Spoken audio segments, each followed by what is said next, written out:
Hi, everyone. My name is Kelly. I am the Associate Director of the BFA Communication Design Program. I'm excited to have our second guest lecture for the semester.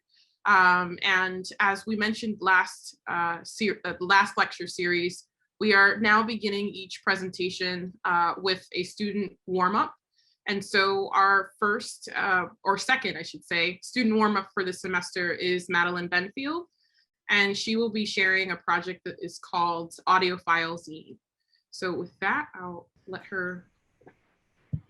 Awesome. Okay. Here we go. So Audiophile zine is a project that I did last semester in the topics class for junior communication design students. And my professor was Alan Horry, and he just let us, or it was the branding section, but he kind of just let us do whatever for our independent study and just explore different ideas that we had and different interests that we had. So one of the things that I am really interested in my work and just in life is the difference between analog and digital. And with this project, I focused on the differences of analog and digital sound formatting.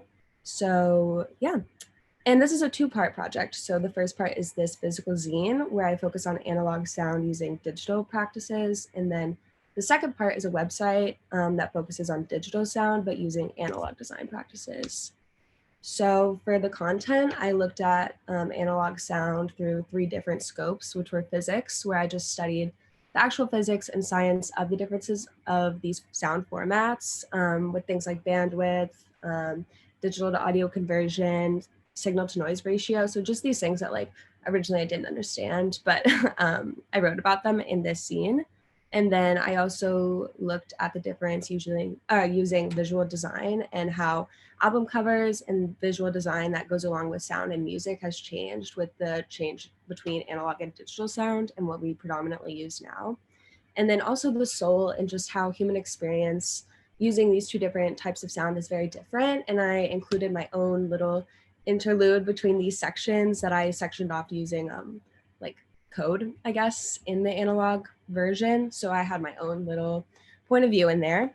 And for the process, I just, like I said, I researched these 2 different types of sound formatting and I learned about the science. And I just wanted to use digital techniques in the analog version to show that, like, even though these 2 formats are really different, they're very related. And also analog and digital sound is also very related to visual analog and digital formats. So like I said, like using print and using websites. So I used these digital practices like code, layering. I did digital manipulation. I did a lot of screenshots like you can see here with email. And in the other interlude, it's like a note on my phone that I screenshotted and added. So just using these things that you typically see in like digital design and using it in an analog format. And this project, it was really fun. It's my favorite project I've done at Parsons. It taught me a lot about forming content and just thinking through every decision and what I'm making and how it can relate my ideas into the actual design itself. So yeah, that's the first part of this. Website coming soon, eventually, and I want the zine to be printed once we can go back to Parsons and print. So thank you. Thank you, Madeline. Really appreciate you sharing your process and your insight. So kudos, I'll put a little confetti out there. Thank you so much. Thank you. And without further ado, I'm really excited to share with us our guest lecturer, Jon Key, and I'm just gonna share a little bit about Jon. Jon Key is an artist, a designer, and writer originally from Seal, Alabama. After receiving his BFA from RISD, Jon designed gray advertising in NYC before moving on to work with such clients and institutions as HBO, Nickelodeon, the Public Theater, and the Whitney Museum. As an educator, Jon has taught at MICA, Parsons, CCA, and currently teaches at Cooper Union. Jon is also a co-founder and design director at Codify Art, a multidisciplinary collective dedicated to creating, producing, supporting, and showcasing work by artists of color, particularly women, queer, and trans artists of color.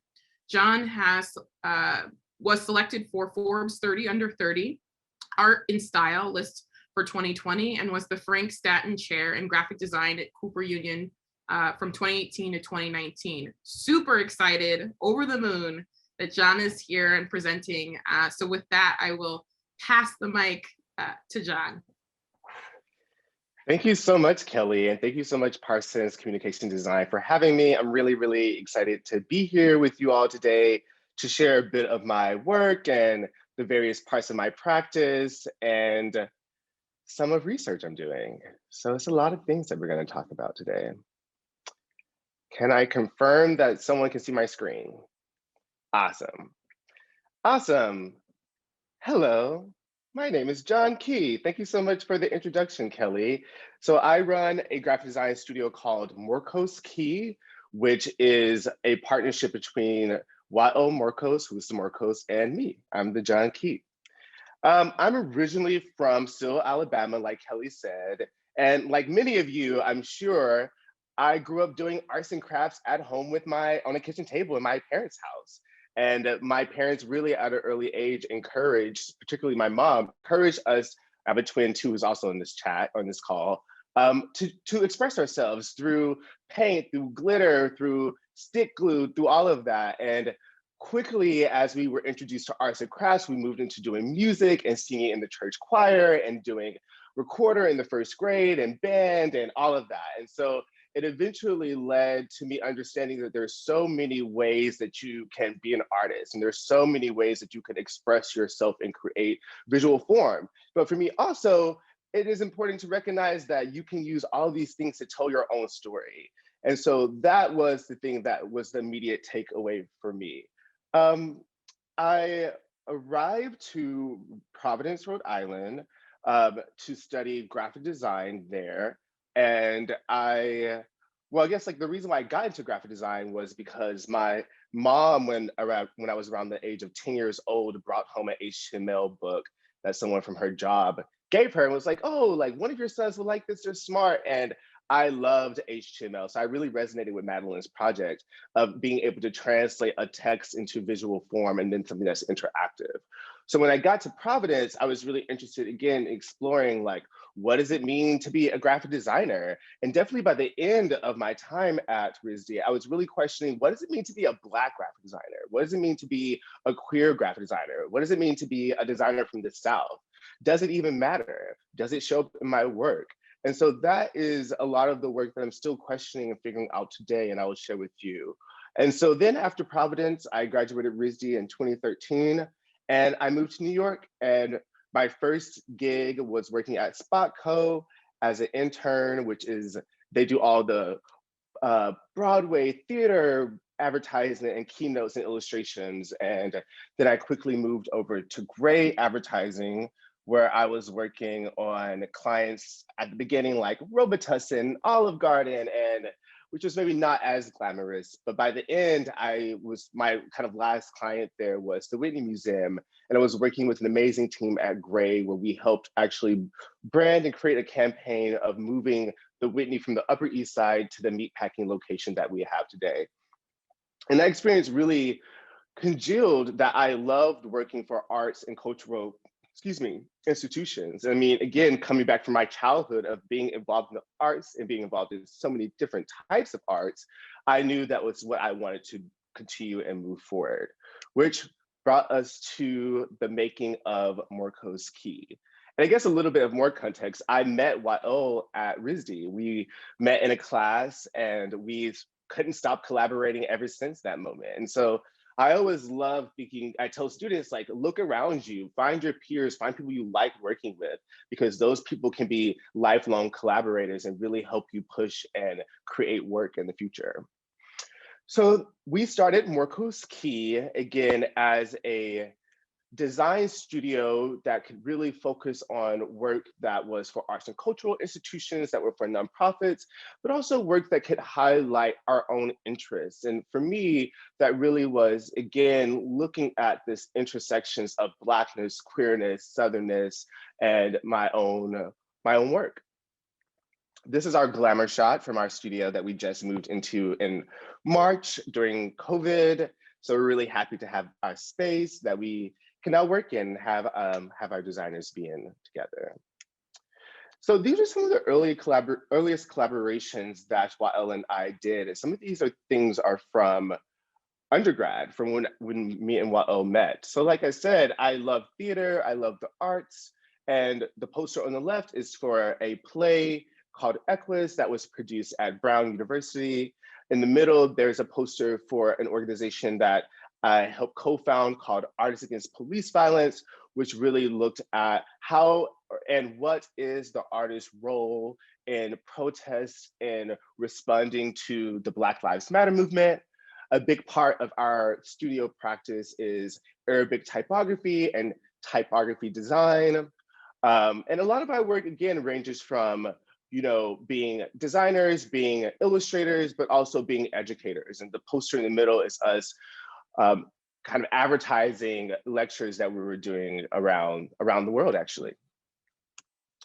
So I'm going to talk about a few projects, again, kind of as an overview, and then go in depth into some more critically. But I want to start with some examples of the work that we do. So this is an example of a branding project for Slay TV, which is a queer person of color digital platform that's all about elevating voices that are in web series or in music videos or in interviews. And so we were invited to help brand come up with a strategy and kind of finalize the naming of Slay. And so if you look at the typography as it moves, we really wanted it to express the multiplicity that you see in the world. And actually the audience saying the word slay, and our audience, which are all different types of Black, queer, people of color, and that we're not a monolithic community. And so you can see different events that this was carried across with the moving and the gestures. So this was at BAM in New York, which they held a 3-day in-person festival when we could do that. That was called New Futures, and it brought together amazing queer singers and songwriters. There were panel discussions. There was actresses from Pose. And it was this really amazing community event where we would come together and kind of celebrate and have discussions about what does it mean to be Black and queer, or people of color and queer, and making digital content. We were invited by the Studio Museum in Harlem, which is an amazing institution led by Thelma Goldman, to brand their gala for 2018 and 2019, which is a huge fundraising event, and also brand their 50-year anniversary of this event. And so one of the things I loved about this client was, obviously it's a museum, obviously it is a kind of formal event, it's a Black tie event, but they said, it's a Black tie event, but we like to dance. So we wanted to have some type of personality and spirit that could be moved across the system, from thin lines to thick lines in this pattern, as you see. I love showing this slide of our work with the Obamas in this gala setting. And it's just really beautiful. Again, just seeing how, I just love them. That's why I like to show it. This is amazing. Another project that we've done is exhibition work. So we were invited by Ellen Lupton to design an exhibition at the Cooper Hewitt Museum called Hear, See, Play, Designing with Sound, which explored what are the different types of sounds that you can hear going through a city, and really looking at analog sounds versus digital sounds, and how a user, for this case, a very young user, how you can create sounds and how sounds can tie into emotions. And so this is an example of one of the exhibitions that we've done out of many. I also love just showing this little trash bot character that was used throughout the exhibition to kind of show this journey. And the museum loved it so much that they wanted to put it on a kid's shirt, which I thought was really appropriate for the audience that this trash bot was trying to connect with. Other work that we've done is typeface design. And so this was a collaboration with Pentagram and Michael Beirut's team to create a typeface for the Emmanuel 9 memorial that's being built in Charleston, South Carolina. And so if we all can think back to that tragic day where these 9 lives were taken by domestic terrorists, and how can we actually use typography and to to honor them. And so in the church, in the space, there were window panes that had hand-painted Black letter typography that was collected over the years as this church has been that. And that was the inspiration behind creating our Black letter typeface that would then be used as a part of the brand, but also as part of this memorial and be carved into the memorial that is being built and fundraised for right now. So a project that I want to go into a little bit of depth about is the 10th magazine, which is a Black queer fashion and lifestyle magazine founded by Kari Sepp, who's in the middle, Andre Vernon, who's in the top left, and Kyle Banks, who's in the bottom right.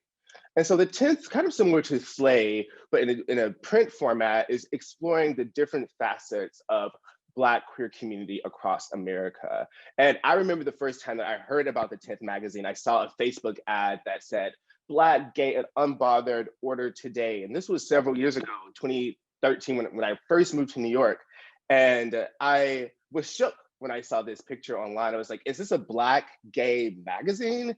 So of course, I immediately ordered it. And when I got it in the mail, I was crying. Like I was barely could flip through the pages because I had never seen a publication quite like this before. And of course, I immediately emailed them, being a person freshly moved to New York, saying, I'm Jon, I love your magazine, I'm a designer, I would love to work with you. And they emailed back saying, yes, we love you, we love your work, let's have conversations, let's talk. And so again, I love reminding students that, you know, if you love something, if you love a publication, if you love an object, if you love a website, contact the people who did it. Like, it might be a way for you all to work together. So I've been working with the 10th since 2013. And so this issue is 4 years later, the 10th magazine, volume 4, which is all about technology and looking at the intersections of technology, social media, tech giant spaces and careers, and how you can bring, I guess the question for me was, how can I bring all of those forms into a print context? So we're merging these kind of digital UI interfaces and allowing that to be the containers to hold the typography and the text for a viewing experience. We kind of explored different typographic treatments throughout, and really that reflected the stories that were being told, like the story Malcolm Gamer X, that talks about the discrimination that's still faced even in these kind of fantasy world playing games, which I was completely shocked by. We also collaborate with amazing photographers like Harvey Jackson and Marcus Branch, and amazing designers like Hood by Air, to help visualize some of these stories that we're talking about as well. The next issue that we're going to talk about is the romantics issue, which again is thinking about 18th century, 19th century romantic aesthetics and bringing that into a modern day context. So this is a painting by Robert S. Duncanson that features a rainbow. And actually this painting is now in the Capitol building. That was a gift from the Republicans to Joe Biden. And so I just love these stories of trying to pinpoint in history places where queerness and Blackness and queerness might have overlapped and was present, and then contemporary instances in which people today are living to the fullest of these full versions of artistry and memory, and really digging into the archive of what does it mean to be a Black queer modern romantic. I also love this story by Michelle, who is a Black trans actress, model, icon, Beyonce and world-renowned Beyonce impersonator, and looking at recreating these stories from historic Hudson about Black and queer people and how we can bring them to life today.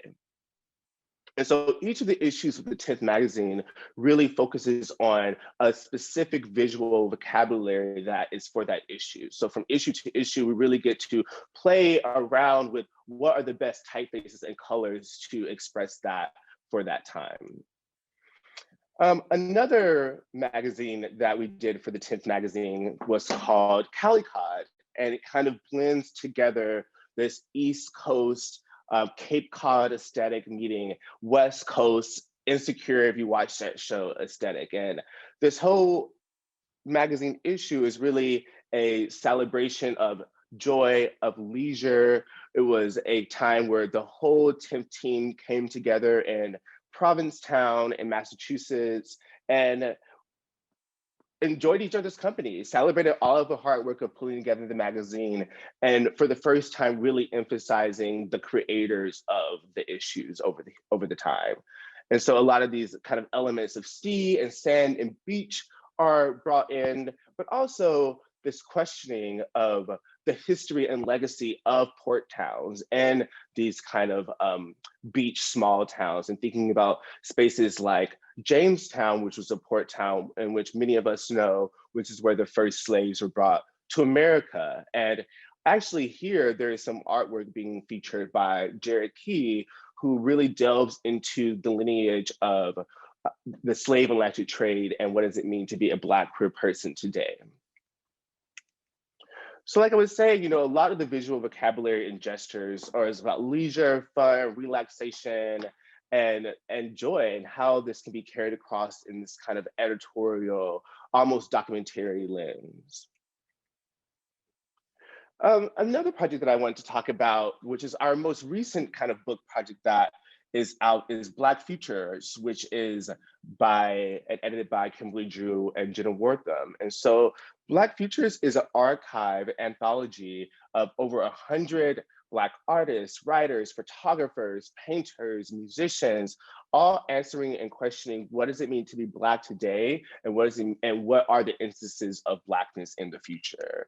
And so, as I was saying, I mean, it is like a really great time capsule of protest events that were happening that were documented, to artwork by, again, the esteemed Carrie Walker, to amazing work by Muhuli, to just all kinds of work. And I think for us, one of the main things we want to think about in this 500+ page book was, how can the reading experience be not linear? How can you jump from one page of the book to another page based off of interest, based off of wanting to connect the dots with this kind of very vast range of materials that you're seeing? So also in the book, there are these related entry pages that act as a key or index for this rhizomatic structure that we're trying to build. And also, all of the pages are tagged with the last names of all of the contributors, again, to be an easy way for the person reading the book to kind of navigate it. And also there's a color code system for yellow for social media pages, or green for these kind of recipe pages that are a bit more interactive throughout, that really helps a viewer kind of navigate that space. And so looking at the cover of the book, I mean, one of the big things why we want to choose this iridescent rainbow foil was thinking about Black. The color Black is, all colors are present in Black. You know, it encompasses all colors, but also Blackness as race, there is not a monolith. There is so many experiences and all the shades of the colors of the rainbow that can define what does it mean to be a Black person and alive today. And so, I mean, that's a lot of editorial work that we've done as Merkle's Key. Now I'm going to transition over into a little bit more personal projects that I've done and some other work. Still the connecting factor here being I love making books. And so this was a zine that I made called We, that was, again, thinking back to 2015, 2016, in response to the Black Lives Matter movement, and Trayvon Martin being killed, this young Black boy who was taken for us by police brutality, police violence. And thinking about the historical instances of Black people protesting, Black people having interactions with the police, and what is the relationship with those today? And so the top young Black boy is Emmett Till, who was murdered in the 1950s, 60s, at the hands of white supremacists, and then Trayvon Martin, which was in the 2015, 2016. Also looking at typographic instances taken from historical archives like the Library of Congress, and looking at, you know, We March with Selma and my own kind of protest language, and merging those worlds together. And so this process of using these kind of acetate transfers and creating these collages, I was asked by the New York Times for the 1619 project to create illustrations that accompanied these kind of creative writing texts that were responding to historical events. And so, for example, this illustration depicts the 4 Black young girls who were bombed at 16th Street Baptist Church in Birmingham in the 1960s, to kind of abstract interpretations of the Black Panther Party and instances of community building and strength, to thinking about how we arrived to America as Black people, as enslaved Africans, and the repercussions of those legacies. And so again, all of these images are kind of are collages that are from found historical archive work, but also maybe my own images as well that are brought together through like acetone transfers. I was recently invited by The Atlantic to continue this kind of illustration collage style by accompanying a writing piece by Ta-Nehisi Coates that was revisiting his essay, The First White President. So this illustration, again, talks about the chaos that ensued on January 6th and the kind of unstableness that was undermined and led by Trump. And so, I mean, all of these kind of illustration styles, all of my graphic design work, all of my brand work is all kind of going back to these questions that I was asking myself starting at RISD. What does it mean to be a Black graphic designer? What does it mean to be a graphic designer? What does it mean to be a queer graphic designer? And how do these things overlap and come together? And so a bulk of my process includes writing heavily. And from this writing of really thinking over the overlaps of Southernness, Blackness, queerness in my family, I extrapolated those ideas to colors. So Blackness was Black, red was family for rebirth, bloodline, lineage. Green was Southernness, thinking about me growing up in this bucolic, verdant, very rural area, and queerness, which is violet color. And so this translates over to a larger and different practice, which is my painting practice. So this is a painting called The Man in the Violet Suit. And it is a series of paintings that investigate what does it mean to be a Black queer person? What spaces do you take up that you can claim as safe? I immediately started thinking about this and after the Post-Atlanta nightclub shooting in 2016, and thinking about, well, where can queer people go? What is safe? And thinking about public performance versus private performance in external environmental backgrounds, and imbuing it with my own personal histories and visual vocabularies. Like the polka dot, for example, pattern that you see throughout is from my grandmother's nickname, whose name was Polka Dot. And the plaid that you see throughout is from my father, who was a construction worker and wore these plaid uniforms to work every day. And so there's all of these things are all messages and codes about who I am, and allowing that to come again up in a different type of visual form. Now, a lot of the work that I've been investigating has been moving from this kind of public performance to really investigating internal and private performances within myself and within my biological and chosen family.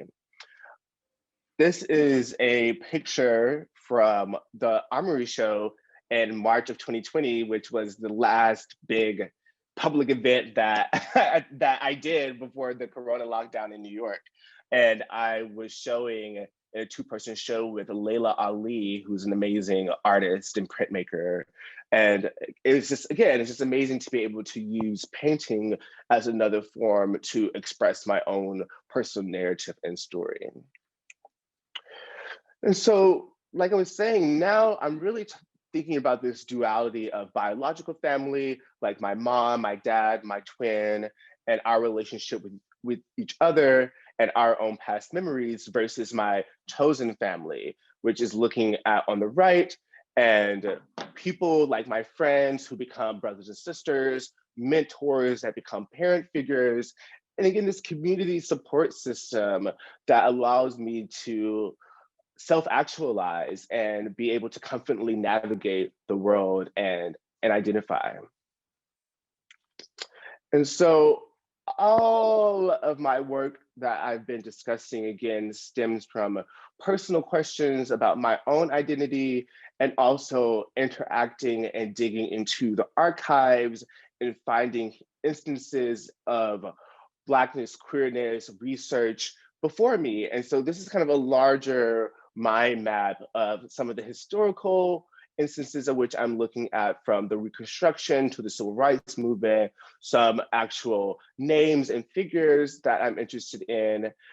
But also, I guess, being a person who loves books and who loves editorial design and is working so much in the print and magazine space, a lot of my research is also trying to pull together this historical visual timeline, mapping out instances of Black/queerness throughout time. And so starting from the 1800s, 19th century, moving to today, these are all magazines or newspapers, starting with the Freedom Journal from 1827 to Fire magazine in 1926, and Harlem, A Form of Negro Life, to the 10th magazine that I showed today. What are the gaps in the stories in the magazines that came before me? And how can I learn and be inspired by them? And so you can see that there's some pink rectangles throughout all of this. And really that's just showing that there are gaps. Like sometimes I might know a name of an image, but I maybe haven't found the actual image of it yet.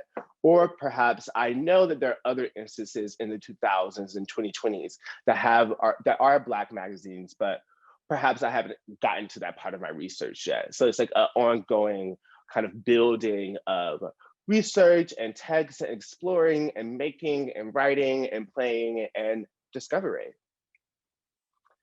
So yeah, that's it. That's everything. That's my little presentation for today. This is a book that we came out with last year, which is kind of celebrating our 2-year anniversary as a studio and putting together, and again, an editorial book frame, all of our work. So yeah, thank you. Thanks, Jon. So let me give a little clap there. If there are questions that folks are having or want to ask, please feel free to ask directly or put into the chat. But I'll start with one because I have one of the projects you shared, which is Black Futures.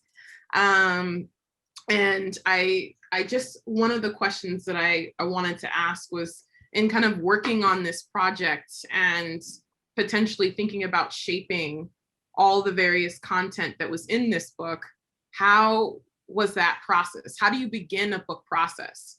I know we have many students who are beginning book projects, and I think there's always this kind of like, wow, how do I take all of this and how do I make shape around it? So I don't know if you could speak a little bit more about the process of shaping. I love it. Thank you. Yes. So the Black Futures Project was a 3-year-long project. So it was a very long process. And originally when Kimberly and Jenna reached out, they had already started gathering some content. They already knew that there was going to be kind of a very broad, diverse set of content. But our first way that we approach any project is listening to our client, listening to what the project actually is and what their dreams are. And they brought a lot of different types of book examples to the table. But they basically all were these kind of large anthologies. And so what we did was took all of their kind of research and all the things that we knew, and we presented 3 directions to them. And the 3 directions are basically 3 organizing principles in which we could actually approach the book, because there was so much content. And so one of the organizing principles was thinking about it fairly linearly or alphabetically, like perhaps it can just go from A until Z, and that is the way that we'll organize the content. And so you can just kind of source things and find things that way. The other one was like more kind of like an academic, maybe a little bit more text heavy direction, which actually didn't really work because of like, it was a lot of images that we need to include. And the option that we landed on, which was this rhizomatic kind of structure, was literally allowing all the pieces of content to exist on a page by itself or multiple pages by itself, to one, be able to be seen kind of as a period, but also 2, to create these links like I was talking about earlier throughout. So that was kind of the process of like the 3 directions. And again, all of the design was made possible because we knew that there was going to be poetry. We knew that there were going to be interviews. We knew there were going to be just some people will have just an image and no text. And we knew, so we went into the design with thinking about all those different Kind of variables, like what does knowing, it, yeah, knowing that there was yeah, kind of like multiplicity of formats and types of content. absolutely. Yeah, and then it was just going back and forth as we did a hard sketch up of like what works, what doesn't work, like what things were unexpected. Like, you know, as we went through this process, like we got some content that kind of wasn't really fitting any of the forms that we had. So, and it still is about creating a system that, you know, would still be able to fit the whatever structures or whatever images or whatever it was. Cool. Juliet, do you have a question? Like she's getting I always ready. have a question. I could tell you're leaning forward. Like, hey, thank you, Jon. That was awesome. I as a person who's teaching sophomores, I think I would love to hear from you what for you is also the line between illustration and design and fine arts, and like how you navigate that as a creative individual, because I think a lot of our students are just starting to sort that out. I love this question. I think it's a really good question. And I think it's all about intention. So for me, graphic design and illustration in many instances is kind of like a service industry. Like as a graphic designer, I'm working with a client, I'm working with a project, like people are coming to me with projects. There's a collaboration and I'm using my skills and my expertise as a designer to solve their problem. But normally a client or whoever I'm working with brings their own expertise in. And so we're having a conversation about what they know from their project, from their end, from their industry, and what I know from my industry and as that. So oftentimes for me, like, you know, graphic design, yeah, it's, you know, it's working for someone, it's communicating to someone, it serves a purpose, it has a function. Similarly with illustration, I think for me, how I view illustration and how my illustration practice works is a lot of commission-based illustrations that align with themes and topics that I care about. So those things are like, you know, Blackness, queerness, family, Southernness, protest, activism, technology, you know, it's a very wide array of things, but those things still kind of operate similarly as graphic design, where it's a commission, it's a service that I'm doing to better illustrate a story, to add visual context to language. And then the painting practice, the unique work practice is my own work, is my own story, it's my own narrative. There's very little input from anyone besides what I want to do, how I want that work to be received in the world. And it's also only based on my own personal research, right? There's no stakeholders, there's nobody telling me or dictating what it should be or what it should look like, or if this is good. It's completely self-driven. And so even working with a gallery or something as a fine artist, you know, it's still, I'm deciding what I'm showing. I'm deciding what work I'm making. The gallery is not, you know, asking me to make certain pieces in the same way that someone would in like an illustration. So if that makes sense. Can I ask too, with I guess I'm trying to think of the best way to frame it. So in some of your research that you're doing that's around Blackness and queerness and like this sort of like schematics that you generated, can you speak to kind of what research looks like for you? Like how do you do research, and has it shifted because of COVID? And like what are the ways that you're kind of, you know, writing or finding material? Like what does that look like for you? Yeah, great question. So all of my processes start with writing. And I think writing and research is like, you write, then you research, and you write, then you research, and you research, and you write. So it's like a cycle. And so for me, I love writing kind of like these lyric, stream of consciousness, prose type of essays that literally just allow my brain with no filter to put out what I'm thinking. And then from that writing, I typically find, I mean, super interesting things come up. Like I'm interesting, like we're all interesting. Like we're gonna say something interesting that allows us to ask more questions. And then from those kind of interesting tidbits and questions, I will dig into Congress of Library Archive. I would dig into Wikipedia. I would dig into, you know, all kinds of archives, like the Black African American Museum in Washington, DC online archives. I mean, really now, even through COVID, I feel like digital archives are better than ever. Still not great, but I think that people are doing such a good job of actually putting hard copy things online so more people can have access to it. And so for me, I'm always looking for like royalty-free, open source, come and use Creative Commons images that I will save as, you know, mood boards for later, collage material for a future project. And you know, if I'm doing like a commission or something, like for example with the New York Times, that commission, like I had so many images that I actually used that were from my own personal photography collection, things that I took myself of my own body that I was using, and then being able to have that text and that language to, you know, read more. It's always great. Yeah. Cool, thank you. Again, just plugging into the ether, is there any questions from the audience that we want to add, whether via chat or out loud? You can unmute yourself if you want.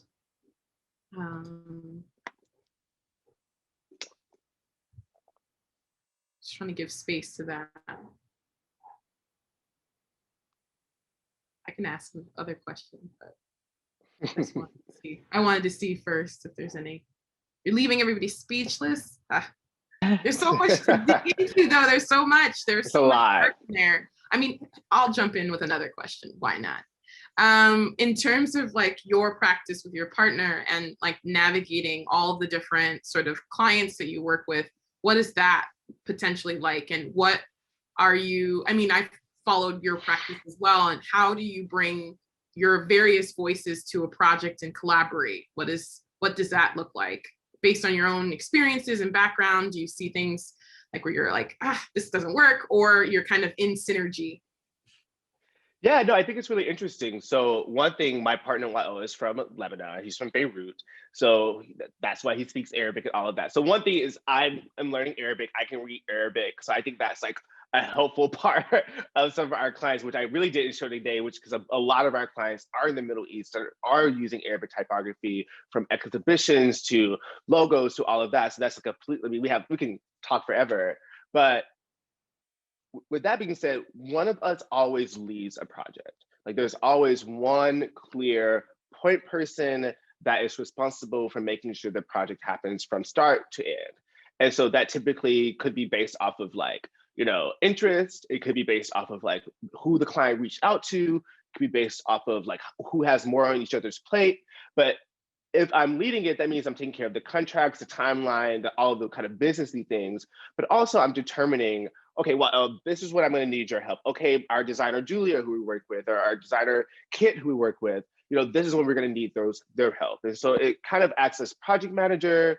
It acts as like boss leader, but it doesn't mean that I'm not working on it or Wael's not working on it, because we both are still working on it. But again, it's kind of based off our various skill sets. I mean, Wael is an amazing type designer. So like if we're doing a super, super, super heavy type driven project, Wael is going to be super involved. I'm very image driven. I'm very type and image driven and storyteller driven. And like I do a lot of strategy. So those are the different kind of components also that, you know, I would be more leading the head of. So cool. Like to see how you balance with each other and on like rotate lead on projects. Any other questions? I have a question. Go for it. Like managing pins. Thank you so much, Jon. That was a great presentation. I'm curious because you're dealing with marginalized identities and like having those identities and knowing how they're treated as a monolith and working with like such specific groups of people and such meaningful projects. Like, how do you allow space for that? Or like, how do you make sure that you're not creating the same kinds of systems that are already in place? Absolutely. I mean, for me, like I'm a queer person of color and I like to go into those spaces, any spaces, as a peer and as a listener, and making sure we're understanding what we're doing. Like there's still things that I can learn as a queer person of color from trans experiences, from Black queer women experiences, and being really aware of that, I think is important for everybody. Everybody comes into this space with some type of privilege or power, and recognizing where yours is really important. second thing is like listening and really looking at the content at hand and letting that inspire. You know, with the 10th, all of the work is made for and by Black or queer or people of queer, trans people of color.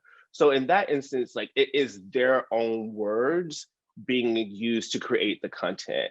I get very weary of going into situations where like large brands try to speak to a queer community, right? Or try to speak to someone with like in a campaign or something. When I'm like, well, like, have you talked to anybody? Like, have you interviewed anybody? Have you done a survey? Have you listened to anybody? Who are your points of view? Who are your stakeholders? Like, there becomes this place where you have to literally build out the spaces for these conversations to happen.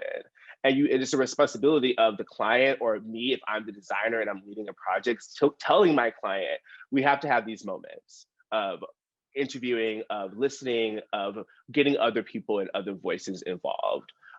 Particularly if it feels like, you know, it's something that I don't necessarily completely 100% identify with. I then need to go find experts. And that's the same with like language, you know, being like an Arabic type designer. And, you know, we get questions all the time about like, well, I don't know, I can't read Arabic and I can't read Chinese, but can I make that font? And it's like, you could maybe formally draw that font, but there's going to be so much cultural history nuances that is missed. And it's probably better off if you bring somebody in on that team that it is that they breathe and sleep and live that font, that culture, that language, and allowing them to either do it by their hand, right, themselves, and like you are just like kind of bouncing back and forth with them, making sure they're meeting deliverables, or having some type of intricate intertwining of conversations about what is correct, what is not correct. Because you don't want to get into instances where you're just educating people to go do a project for you about you. You know, you want to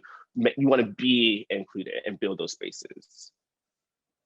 Such a good point. I think the idea of being folded into the process is essential, I think, in making it feel authentic, and also it being with and around the folks that are most closest to that content. Again, just shout out to the room. If there's other questions, feel free to put it in the chat. But as we kind of wait for that, another question that I have is, what's next?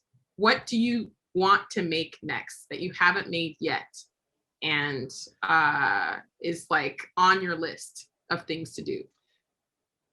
Oh, that's an interesting question. So, I mean, one of the things for my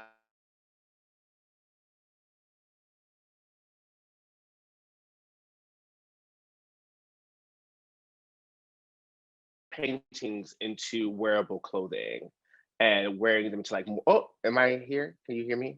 It says my connection is unstable.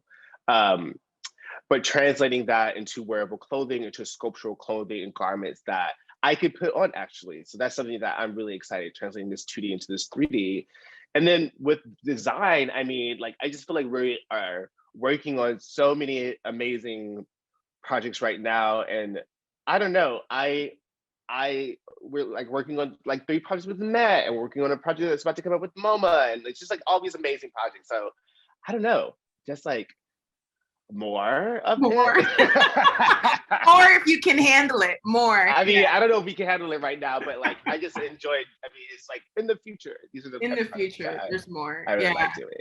Yeah. We've got a question from Kara. It says, you showed the Venn diagram of your identities that inform your work. What did it look like to professionally link those 4 sections of your life together? Interesting. Yeah, I mean, I guess by professionally meaning like how I navigate a corporate workspace, or how I'm trying to figure out what that means. But to me, these 4 intersections, and the reason why they're so pivotal to my identity is because that is who I am. Those are the things I'm carrying with me. Those are the things that are innate to me. Like, you know, I always think about like the lessons that my family taught, the sayings and things that I learned in the South, the hospitality and the gestures that I learned, like me navigating the world as a Black person, and people perceiving me as a Black person. Do people perceive me as a queer? These are all the questions and things that I am constantly aware of as I walk down the street. So it is so I don't know what professionally means because it's just like who I am. And so but it's nice that I pinpointed those 4 things so I can better understand and articulate and in some ways like create a survival strategy to navigate, the world through them. Yeah, just like bringing it all, it sounds like together is like one. As you go through each project, your whole self is potentially able to be part of that process. Yeah, and just recognizing that I'm also not a monolithic person. There are different parts of who I am that are important. There are different characteristics and different identities that is in my one body that are unique to me, and everybody has those. So. Other questions? I mean, here's a tough question I can ask. I'll ask a difficult question. Like, what are the challenges of like, have you faced any challenges in the design industry, and like what are ways that you are pushing against that and bringing forth like your kind of countering of that? Like, is there anything that you have faced that is a challenge? And if there are those challenges, and thinking about it as advice for our students who might be encountering challenges, what might you say are the ways that you've pushed forward? Yeah, I mean, so many challenges. I know. We can have the conversation, or we can have another conversation, but in the context of the few minutes that we have left. Yeah. Yeah, I mean, I can just think of one specific example, why it is so important. When I used to work at Gray, like why it is so important to hire diverse staff.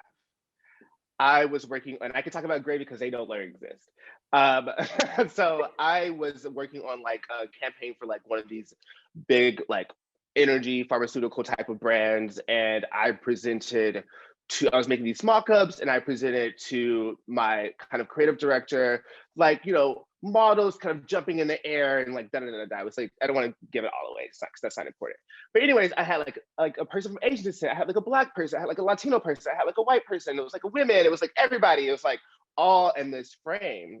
And my boss, who was a white lady, was literally, when I emailed it to her, she called my desk phone and she said, "Oh, Jon, this looks great, but did someone tell you that this was a diversity campaign? I'm just trying to figure out like, why are there so many different types of people in this frame?" And I thought that was kind of a weird question. Like, I just picked the people that I thought looked the best. I picked the people that I thought did a good job. But I guess for her, she was just used to seeing like all white people in the comps versus actually thinking about there can be other types of people besides the 6 people in the frame all being white. And if the 6 people are in the frame and they're not all white, doesn't mean it's a diversity campaign. It can just be us selling this product. And so again, I mean, I like pushed back, and I like, actually went above her, and it was all fine. But I guess for me, it's just really important to just show up in this space authentically and try to make sure that the work that you're doing also includes yourself, regardless of where you are and regardless of like what phase. Like I was like fresh into at Gray, like I was the lowest level person there. But me making the decision to put people of color in my comp was something that was transformative for them. Like they had to really think about a lot of the questions that they had internally about like, what is appropriate, like our own like I guess microaggressions or internal biases that we all have. So I don't know, that's like a really nice example, but yeah. I mean, I think the idea of kind of being reflective or what you're bringing to the whatever team or group that you're in, and sort of like navigating those conversations are challenging, and I think it's interesting to hear instances and examples of that as students enter into the fields themselves.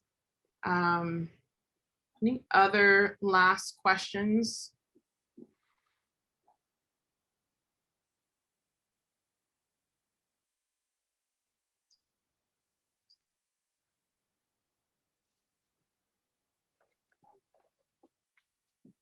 I think your brother's here too, right? Yeah, Jared's here. Also an artist. An artist. Shout out to your brother. Just graduated RISD. Hey, MFA in painting in June of last year. that's exciting. Do you collaborate with your brother at all on any projects? I mean, one of the things we didn't talk about today was Codify Art, which is an artist Right. collective that I run. You know, so it's like 30 minutes is short, so I can't talk about everything because it's already too much. But I mean, Jared is a co-founder of Codify, and a couple of other of our friends that we met also while in college. And when we moved to New York City, because in college we were like, you know, collaborating together, putting up theater, we're creating these spaces for kind of queer people of color to kind of showcase our talents. And then we moved to New York. We're like, we want to continue doing that theater work and continue putting up plays and creating spaces for people to look like us, to see other work like us. And that's why Codify was started. We moved to New York, we needed to have help putting up work because you can do nothing alone. And so we started doing theater, then we moved to gallery shows and open mic nights and networking events. And now we're actually working on a book project, which is going to be kind of like this long, it's a long form project, but it's an interview process and like interviewing queer and trans people of color artists today and kind of doing these profiles about, people who are making work. So yeah, we collaborate a lot with that. And sometimes art work and collage and photography stuff. Cool. Well, thank you so much, Jon. I really appreciate you sharing your insight, your practice, your projects, process, things that you're navigating and looking at in your own work and sharing within, the Parsons CD community, everything that you've been working on of the last few years. So I thank you all for coming, and thank Gio for helping to set up our lecture series for today. So I think with that, I'll say bye to everyone and we'll go from there. Bye, thank you so much for having me. And feel free to follow me on Instagram, send me messages, direct message me, let me know. I'd love to hear from you.